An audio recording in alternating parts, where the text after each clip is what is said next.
ভগবানের আশীর্বাদ থাকলে নাকি সব কিছু হয়।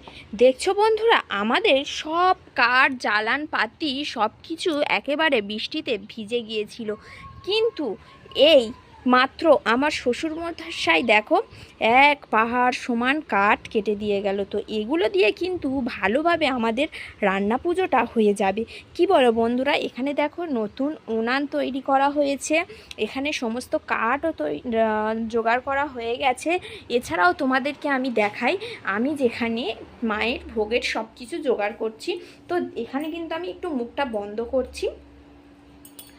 তো এখানে দেখতেই পাচ্ছ তোমরা, সব রকম সবজি আমি কেটে অলরেডি রেখে দিয়েছি। আর এখানে কিন্তু থালা বাসনগুলো মাজা হয়ে গেছে।